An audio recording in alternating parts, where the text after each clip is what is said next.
If you're like me, you've become addicted to Speaker Mike Johnson's daily 10 a.m. press conference during this Schumer shutdown. And he really brought it today. Basically, the announcements, you'll hear it from his own mouth. We're witnessing the end of the Democrat Party for a whole host of reasons. We're going to lay it out for you and back up his thesis. But let's start with the speaker himself. Go ahead, Mike, take it away.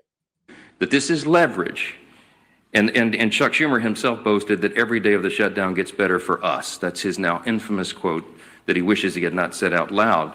But you know what they're doing and why. Why are they demanding these things? Why is point number 3 so essential to them? Why would they do this? Because it's unprecedented, as we've noticed, and reminded you all, they voted for CRs every time it was possible in their lives, as recently as March of this year. But they're doing it to appease their far-left Marxist base.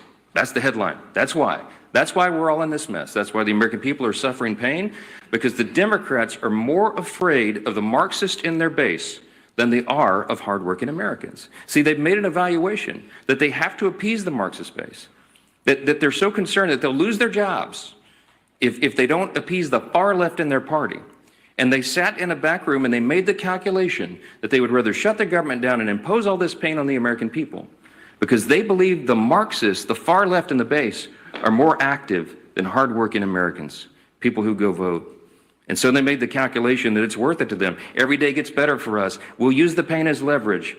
For what? To prove to the far left base that they won't give in, that they'll fight Trump and fight the Republicans. What are they fighting? It's a clean CR. It's the same level of funding that they have voted for as recently as earlier this year. They are Biden-level policies and spending. This is not some Republican wish list. We don't have any of our priorities in this at all. It's the Democrats' own product. But they have decided to flip the script this time because they were getting too much heat from the far left. The facts are so simple. And I'll give you Exhibit B as to why this is so true. On Friday, there was a little bit of a seismic shift in politics. All of you noticed it over the weekend. We saw our clearest sign yet that this radical insurgent movement in the Democrat Party is succeeding. And they are ending what has always been known as the Democrat Party in America. Yeah, I love that last line. They are ending what was known as the Democrat Party in America, because he said, here's the thing about Democrats. They've always leaned to the left. That's just how American politics has been. Most two-party dominant nations in Western civilization, in Western Europe and here in the West, who have two major parties. I know European parliament systems have more than just two, but there's two dominant parties. And even with some of the splinters, smaller parties, they tend to gravitate to the right or to the left. And here in America, the Democrat Party is the liberal left party. They lean towards socialism. But see, here's the difference.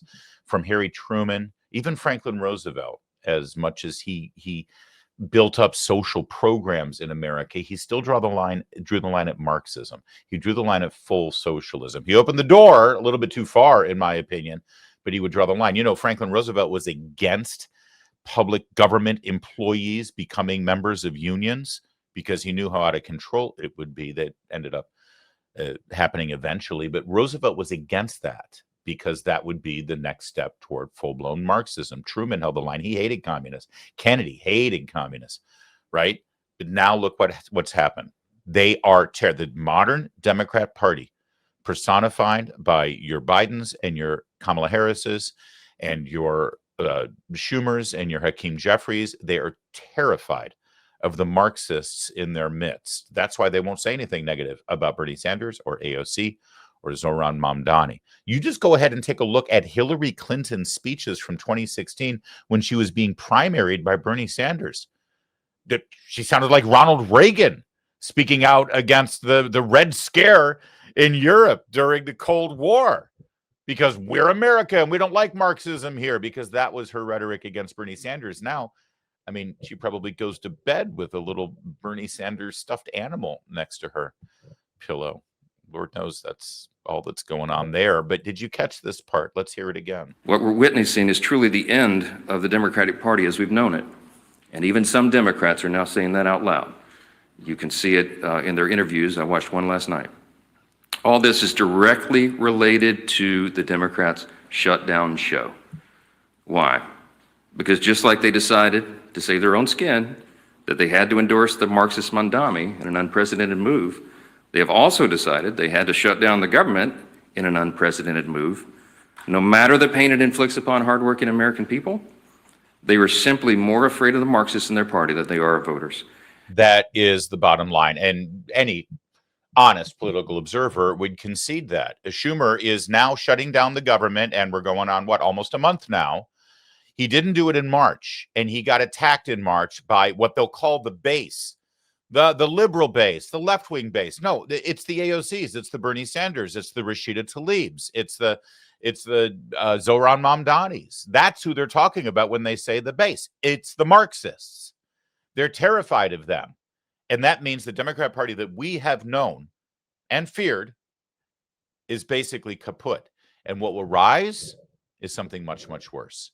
You'll have the socialist, Marxist, flirting with communist strain of the Democrat Party that's always been there, but they've been kept in check by the grown-ups in the room, by the people who actually recognize that the Soviet Union and Cuba and Venezuela were probably not great models for our economy and for our government. But no, now you've got Bernie Sanders leading the way. This is a guy who literally spent his honeymoon in Moscow, not post-Ronald Reagan winning the Cold War Moscow.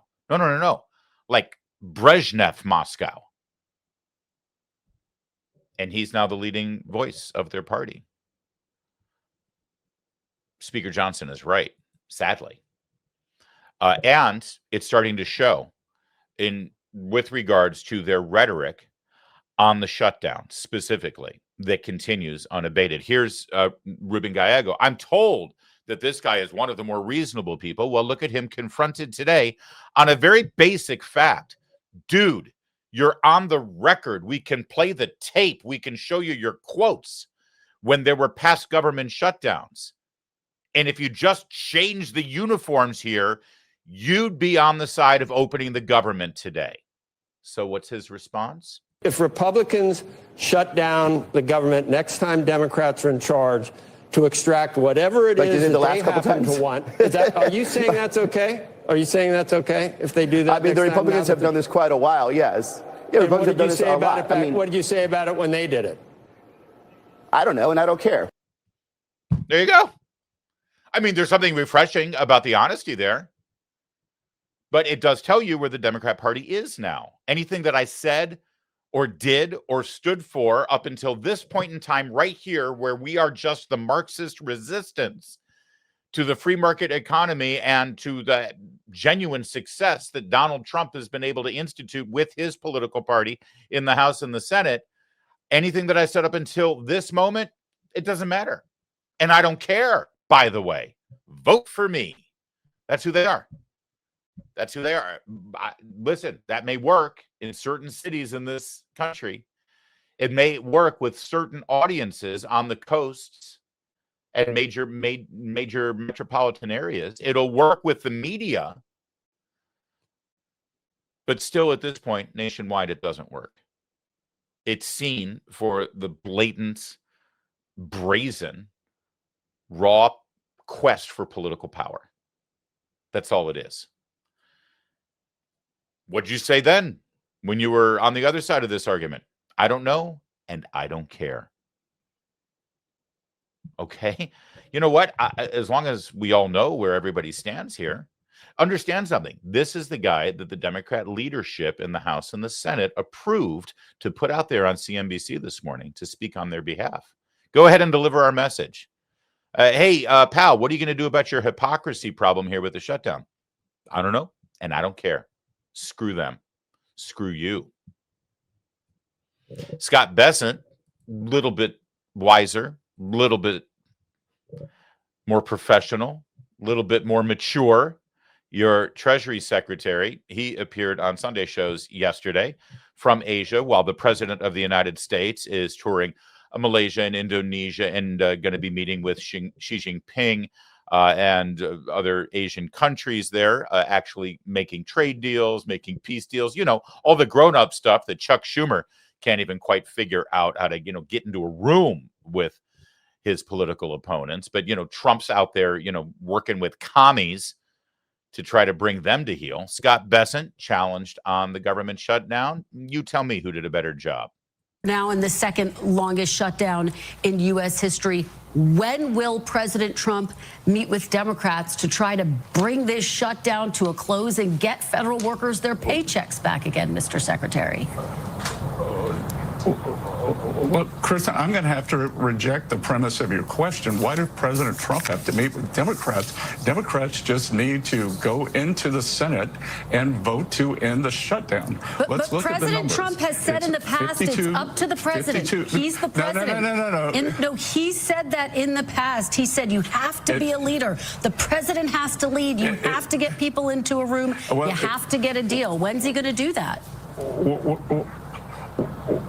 Well, he is leading, and there's no deal to do with Chuck Schumer. Chuck Schumer is trading off his polls. What's different than when he passed the clean CR in the spring? It's his polls. You know, the whole country's being held captive to AOC's polls. Well, let's look at the numbers. It's 52-3. 52 Republicans have voted, I believe it's 11 times, to reopen the government. 3 Democrats have. And right here, right now, I would urge moderate Democratic senators to come across the aisle, reopen the government, because I'll tell you, we're starting to eat into muscle here. This is starting to affect travel. It's starting to affect the economy. And, you know, this is quixotic. I don't know what the purpose is. I'm not sure they do. Yeah, it's about to affect a lot more than all of that. And I'll show you in a second how it's actually going to affect how Americans are getting food delivered to their table, literally. We might have people unable to feed their children because of Chuck Schumer and his insistence on this kind of thing. Did you like that, though, Scott Bessent? My favorite thing in here is Scott Bessent going, what? I feel like he was editing himself when Christopher Welker says, why won't the president sit down with Chuck Schumer? And it's like, this is a legislative issue. They need to work it out. It's not the president's job. The president had them all sitting in the same room, and he said, listen, all your concerns, I agree with you. I'll work with you. Just keep funding the government, and then we can have a conversation. So when Christian Welker, wow, the president said that it's up to a president. The president should lead. And Scott Bessent's like, what kind of moron are you exactly? He didn't say that. He edited himself, but that's my hunch. So if you watch that and you're like, oh, this is too hard to watch, Kristen Welker is just being verbally assaulted to a bloody pulp here. I can't. It's like watching a snuff film. If you turned over to ABC, it didn't get any better, because here was our pal Scott Bessent with Martha Raddatz this time. And today is day 26. I know you have been over there, but there has been a government shutdown here. People are suffering. Federal employees are starting to go to food banks. Any light at the end of the tunnel on that? Should the president be meeting with Democrats again? Well, what good does it do, Martha? They've dug in. The American people are hostage to Chuck Schumer and Hakeem Jeffries' poll numbers, because what's changed between now and the last time there was a clean continuing resolution is Chuck Schumer has tanked in the polls. Both of the two guys from Brooklyn, like I call them, are worried about being primary from the left. 52 Republican senators have voted 11 times to reopen the government. 3 brave, moderate Democrats have come across the aisle. So, you know, I call on moderate Democratic senators to end this craziness. You'll be heroes. Because, Martha, what I can tell you is that we managed to find the money in the middle of October to pay our brave service members. And I think we'll be able to do it on November 1st. But we're going to be out of money on November 15th. And, you know, for a military not to get paid is a disgrace. The other thing that's happening is this is starting to eat into the economy, starting to slow the economy, and we're also starting to see there's a problem with air traffic control, so it's starting to slow down our nation's travel. But Secretary Bessent, I should add that the president's party, your party, controls the White House and both chambers of Congress. You don't think you bear any responsibility for this? Margaret, what can we do? What can we do for this desperate act that we can call on them to change their minds? Because I can tell you, the 1.5 trillion in spending that they're calling for, that's not on the table. We inherited a mess We inherited the worst budget deficit to GDP when we weren't in a recession and we weren't at war. It was 6.4, 6.5%. We've managed to bring that down to 5.9%, and we're not going to let them be irresponsible with the budget again. Okay. All right, that was great. And by the way, did you notice how Kristen Welker and Martha Raddatz both have the same question, almost like same talking points went out? It's almost like their sources on Capitol Hill in the Democrat Party said, yeah, ask Scott Bessent if it's time for Trump to meet. Why isn't Trump meeting? Why isn't Trump meeting? And I told you last week why Chuck Schumer insists on Donald Trump having a sit down, because he wants the photo op. He wants it to look like he's bringing Donald Trump to the table, that Schumer's powerful and Schumer's leading the party. And he wants that moment that he had in the Oval Office in the first term when Trump said, yeah, okay, listen, you guys got to build my wall. I promised to build a wall. You need to fund the wall. And Nancy Pelosi shook his finger. And Trump said, yeah, if we have to shut down the government, we'll shut down the government, because that helped Schumer politically. And Schumer thinks he's going to play Trump that way again. That's why they want Trump to sit down with Schumer. Look at Trump thinks he's so powerful and he thinks he's the president, but Chuck Schumer has him under his thumb. That's why they want that. That's why Martha Raddatz and Kristen Welker are asking the exact same question. You notice that, right? But I just want to show you something. I'm going to play the part of both Scott Bessent and Martha Raddatz, if you don't mind. I'm going to first give the Scott Bessent answer, and then I will jump in with a Martha Raddatz interjection. Let's watch. Secretary Bessent, I should add that the president's party, your party, controls the White House and both chambers of Congress. You don't think you bear any responsibility for this? Well, Martha, I know you're not stupid, but clearly you think that your viewers are stupid. The one chamber that we do control with the majority is the House of Representatives, and they've done their job. They've passed the bill that would fund the government. But as you know, Martha, and by the way, I think your viewers know this too, I don't think they're stupid the way you think they're stupid. In the Senate, you need to have 60 votes to move a bill along. The question is not whether Republicans control the Senate, because all of the Republicans plus a couple of Democrats have voted for that, but you need a few more Democrats to do it, and they're all doing what Chuck Schumer ordered them to do because they don't want to piss off Bernie Sanders, AOC, and Zohran Mamdani. And I'm sorry that you're that stupid, or that your viewers are smarter than you, Martha. That would have been my answer, but that's why I'm not Secretary of the Treasury. By the way, real fast, as Scott Bessent answers this question, I'll now jump in with Martha Raddatz's little inner monologue here of what she wanted to say. Margaret, what can we do? What can we do? You can give the Democrats everything they demand, Secretary Bessent. That's what Republicans do. Why aren't you doing what Republicans always do? That's what you can do. Just give Chuck Schumer and Hakeem Jeffries and Bernie Sanders and Nancy Pelosi, give them everything they demand. Doesn't matter that the American people voted for Donald Trump to be president overwhelmingly. Doesn't matter that the American people voted to give the majority in the Senate to the Republicans overwhelmingly. It doesn't matter that the Republicans still control the majority in the House. None of that matters. Just give Democrats what they demand. That's what you can do. Thank you. It's time for us to go to commercial break. We appreciate Secretary Bessent. All right, that's probably taking it a bit too far. Okay, let's go to Tim Burchett, one of our favorite Republicans in the House, who not brought it down pretty hard on Chuck Schumer. Well, it's because Chuck Schumer, he wants to cause as much pain as he can. He's got to appease that far-left Marxist base that's going to win the once great city of New York, the mayor's race there, an anti-Semitic person, communist, to say the least.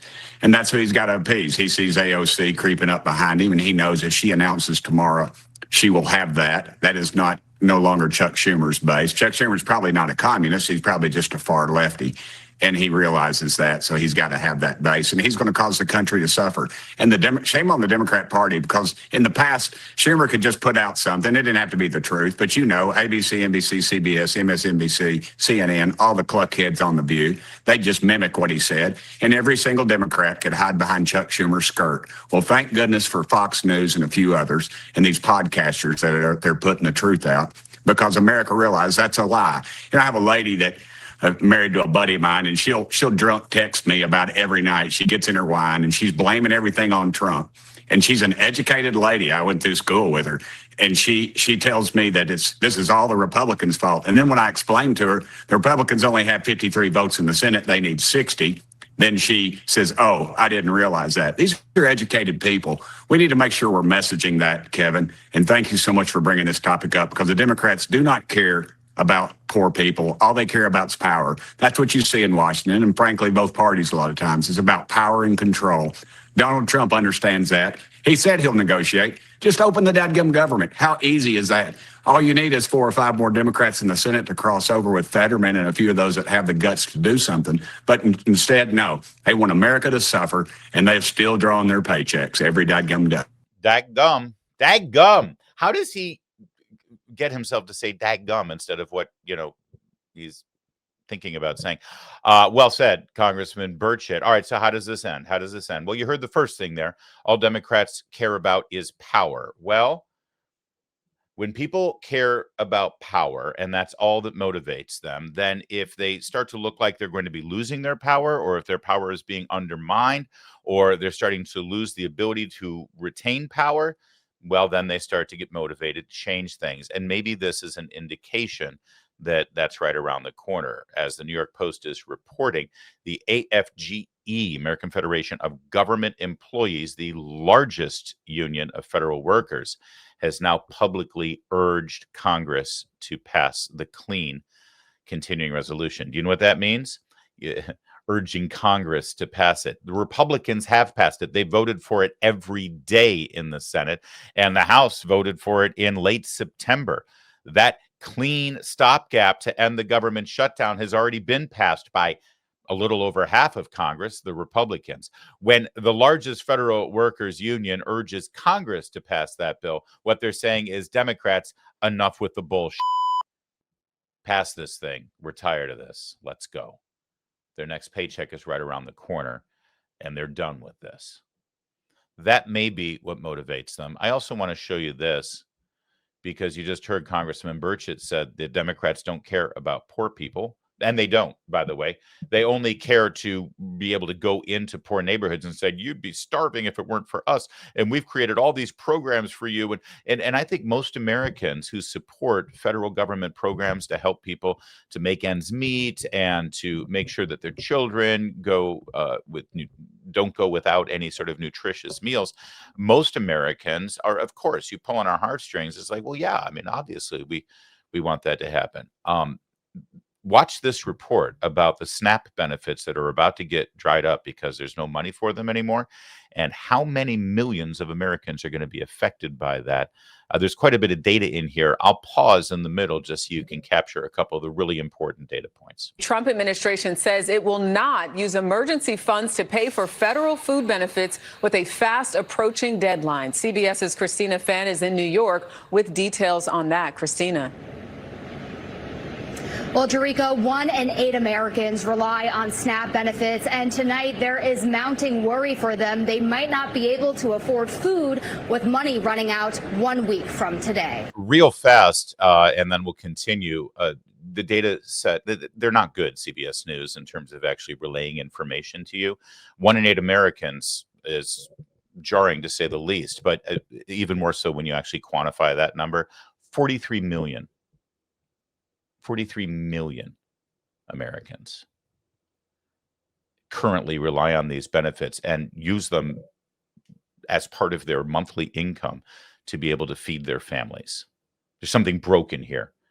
The fact that these programs that were set up to be a safety net for people has now grown to the level that 43 million Americans rely on it.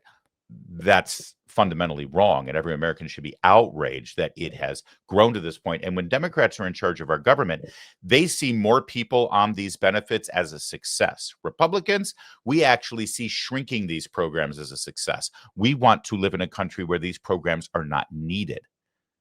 Democrats would see that as failure. All right, a couple more data points here.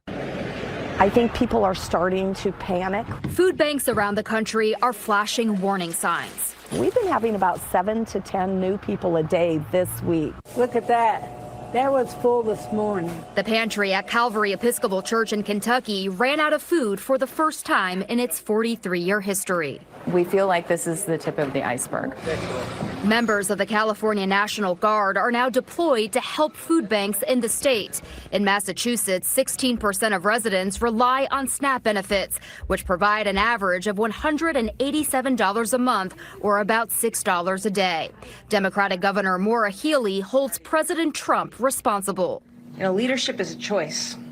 And sadly, President Trump has chosen to take away food from people all around this country. Okay, obviously, President Trump is not taking away food. It is literally the Democrats who refuse to keep funding the government to pay for this. But here's the thing about this. When you're talking about 43 million people who rely on these programs to be able to feed their children, at the end of the day, they don't really care who's responsible. They care that their kids can't eat. And Democrats know that, and they don't care. They are using those hungry children and those desperate, terrified families as their leverage. That's what they meant last week when they said, yeah, people are going to suffer, but, this is our only leverage right now. That's who they are. And it ties back to where this party is now headed. Because if you look at American history, especially history in the 20th century, when communist regimes take over, what did Stalin say? To make an omelet, you got to break a few eggs. We have a great plan to centralize our government and make sure that the people rely on us to be able to provide them their every necessity. And when things get screwed up or when you're in the middle of a political power play, sure, people are going to starve, but it's for the greater good. We've seen this story play out. I think George Orwell wrote this story a few times, actually. One other point in here, and then we'll move on. Aboard Air Force One, President Trump told reporters he's not to blame. Well, I'm going to let some other people talk. I'll have a comment on that later, but the Democrats are stopping it. The sudden loss in federal food aid will ripple beyond homes into stores and businesses. Every dollar in SNAP benefits generates $1.54 in economic activity. Yeah, that's the last thing I wanted you to see. Who are the morons at CBS News who allowed this one to come on? The source is the USDA. I'm sure that's Biden's USDA. For every $1 of federal spending on SNAP programs, it generates $1.54 in economic activity.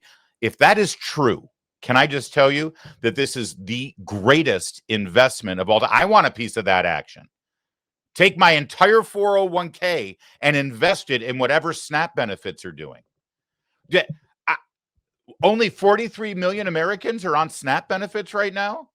Hell, if the federal government were smart, they'd have every single American on SNAP benefits. If they're getting this kind of return in the economy, are you serious? Who thought about this? Who actually put their brain into it and said, okay, so if we spend $1 in federal spending from tax dollar money, the money that we collect in taxes, if we spend $1 on SNAP benefits, that's actually going to result in $1.54 of economic benefits overall. Well, based on that logic, we should just be spending 10 times more money. Think about how much wealth the government will create, which, of course, the solution to that question is embedded into the question. The government doesn't create wealth. That's like saying the government makes things more affordable. That's just a damn lie right there. And I'd love to see how the USDA came up with that statistic. Like I said, that was, I'm sure, under the Biden or Obama USDA, not the Trump USDA. In fact, let's check in on the Trump USDA. If you go there to try to find out information about your SNAP benefits, this is the notice you're getting right now. Senate Democrats have now voted 12 times to not fund the food stamp program, also known as Supplemental Nutrition Assistance Program, SNAP. Bottom line, the well has run dry. At this time, there will be no benefits issued November 1st. We are approaching an inflection point for Senate Democrats. They can continue to hold out for health care for illegal aliens and gender mutilation procedures, or reopen the government so mothers, babies, and the most vulnerable among us can receive critical nutrition assistance. I'm telling you something. The USDA under Donald Trump, they ain't messing around. That's amazing. That's on the government website right now. If you go there trying to find out your SNAP benefits. Do Democrats care? Do they care that people are relying on these benefits so they can feed their families? No. They care about their power play. They care about showing their base, their Marxist base, that they're doing something and they're fighting the bad orange man. And so that's where we are today. And it's only going to end when they think they're losing power. And one key is that government employees union. That might be enough. It might not. Either way, the fact that 43 million of your fellow Americans are relying on these programs to be able to feed their kids and their family, that requires, if you don't mind, a prayer or two for them and for however we come out on the other end of this.